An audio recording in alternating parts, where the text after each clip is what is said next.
Hi, my name is Andy Ament, Executive Director here at Pianists for People, and I want to welcome you to another video on music theory.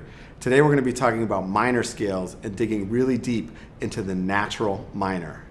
If you're joining us and haven't checked out our major scale video, I really recommend that you do that because so many of the concepts that we talk about today are building off of things we talked about in that video.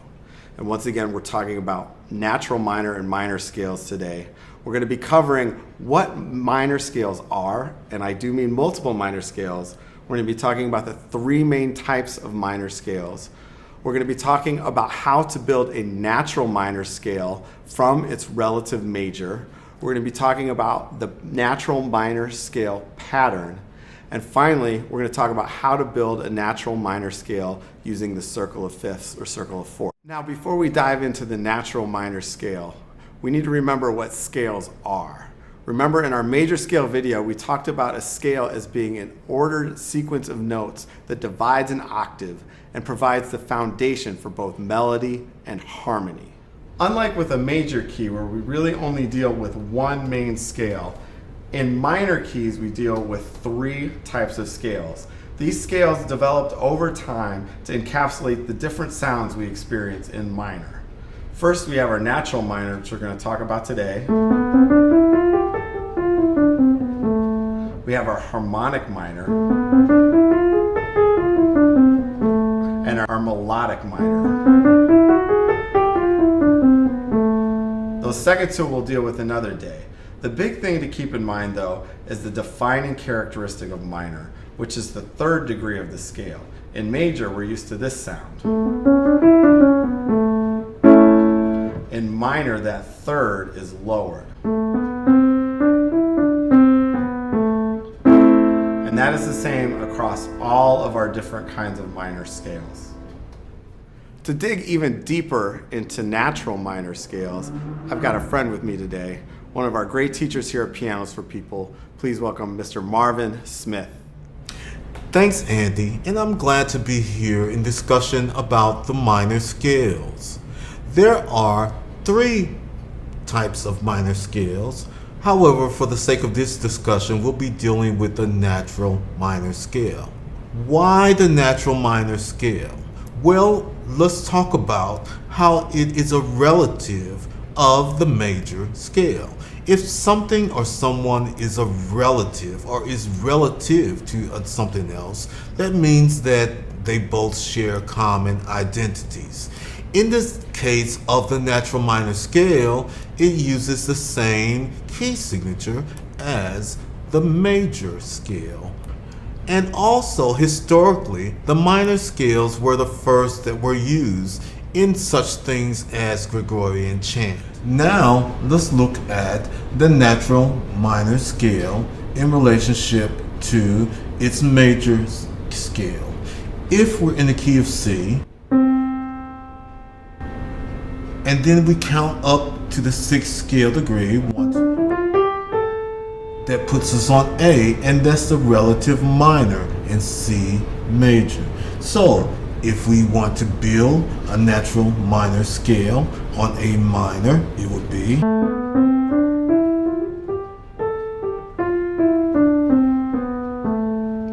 notice what Andy spoke about, that lower third. That's the major third, minor third. Let's take the same concept, but this time beginning in the key of D minor. Remember, D minor is the relative minor to F major. To put another way, if we started on the F tone, count up a major sixth, that would be D. So, D minor is the relative minor for F major. Let's build a natural minor scale starting on D.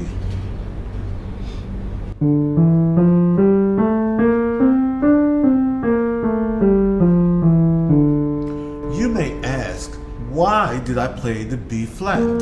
Well, in the key of F major, the relative major, B's are flat. So instead of going from F to F in the major, we're going from D to D, but the accidental remains the same. Once again.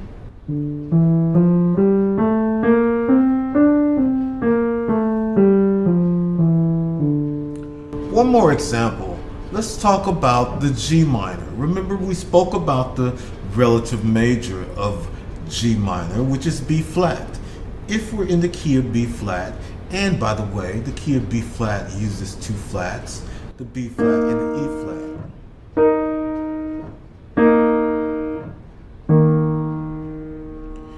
If we count up to the 6th scale degree from B flat,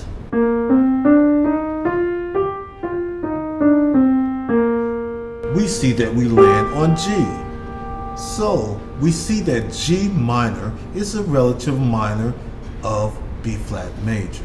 Now let's play a G minor natural minor scale. Remember, the B flat and the E flats are going to remain flat.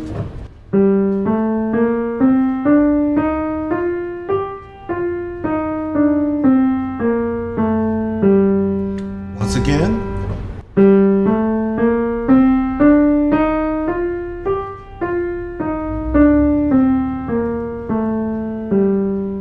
Same key signature, but we're beginning on different notes in the natural minor scale. So instead of going from B flat to B flat in the major scale, we're going to its relative minor, which is G minor, and we're going from G to G, but keeping the same key signature. Now that we've discussed what a natural minor scale is, let's talk about how we construct a natural minor scale based upon a pattern of whole and half steps. Well, the natural minor consists of a whole step, followed by a half step, followed by two whole steps, followed by a half step, and ending on two whole steps. Once again, the construction of the pattern of whole and half steps for the natural minor scale consists of a whole step, followed by a half step, then two whole steps, next a half step, and ending with two whole steps. So if we take the key of A minor, from A to B would be a whole step, from B to C would be a half step, from C to D would be a whole step, from D to E would be a half step, from E to F a whole half step, from F to G whole step, G to A whole step. Let's recap. From A to B whole step, from B to C half step, from C to D whole step, from D to E whole step, from E to F half step, from F to G whole step, from G to A whole step. Now let's try the same concept but using a different relative minor natural minor scale. Well, we spoke about F major and D minor. Let's use those two as an example. In the key of F major, we know that it has one flat, which is B flat.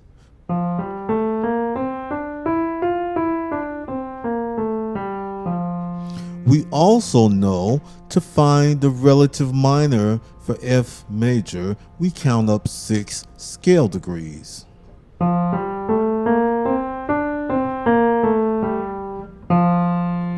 And 6th scale degree from F would be a D. Therefore, we can conclude that D is going to be the natural minor for F major. Now, let's calculate our intervals. From D to E is a whole step, and we do want a whole step. From E to F is a half step, and yes, we do want a half step. From F to G is our first whole step. From G to A is our second whole step. From A to B flat is a half step, and yes, remember, we do want a half step. And then what about from B flat to C? That's the whole step. And then our last whole step is from C to D. Once again, from D to E, it's the whole step.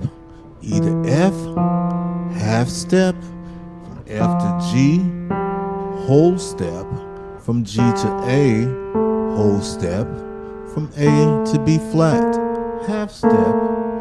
From B flat to C, whole step. And end with our last whole step, which in this case would be from C to D. So there we have it, in the key of A minor and also in the key of D minor. Next, we want to talk about the circle of fifths. That's right, the circle of fifths. Well, the purpose of the circle of fifths, one purpose for the sake of this conversation, has to do with how we will calculate the sharps or flats related to specific keys. And it's important to note that every major key has its relative minor, and we can calculate what the relative major or minor would be based upon our chart. For example, if we're in the key of C major, then the relative minor would be a 6th degree higher than C, which would be A minor. That's right, C major has a relative minor of A minor. And then let's take another example. What if we're in the key of F major? The relative minor would be the 6th degree from F, which would be D, and so the relative minor would be D minor. That's right, F major's relative minor key would be D minor. And then let's do one final example. What about the key of B flat? If we go to the 6th degree of B flat, that would be G. So that would be the relative minor for B flat. That's right, relative minor for B flat is G. Also, it works in the reverse order. If we would like to find what the relative major is from a minor key, then we will do just the opposite. For example, it will be a minor third upward. So if we take the key of A minor, a minor third up from A minor would give us the relative major key, which is C major. That's right, A minor has a relative key of C major. And then let's take the same example, but instead of starting on F, let's start on D minor. And then the relative major for D minor would be a minor third up from D, which would be F. That's right, D minor has a relative major key of F. And then taking our final example of the B flat and G minor, if we start on G minor, then if we calculate a minor third up from G minor, it will give us the relative major, which is B flat. That's right, G minor, the relative major key is B flat. So now if we want to calculate what our key signature would be, let's start with our friend C major. And we said the relative minor would be A minor. If we want to calculate the key signature of A minor, then we look at the key signature of C in the circle of fifths. And in the key of C, we know that there are no sharps and no flats. Let's make it more plain by choosing another key. We spoke about the key of B flat major, and we said its relative minor is G minor. If we want to know what the key signature is for G minor, we count from G to G and use the B flat major key signature, which consists of two flats, B flat and E flat. So essentially, once again, instead of going from B flat to B flat as we do in the relative major, in the relative minor we go from G to G and fill in the music alphabet. But remember, every time we have a B flat and an E flat, a B and an E, they will be flat. So let's look at that. G, A, B flat, C, D, E flat, F, G. Once again, G, A, B, C, D, E flat, F, G. So all we're doing is filling in the music alphabet and looking at our circle of fifths to determine what are accidentals. Accidentals means our sharps or flats, depending on what key we're in, what they will be.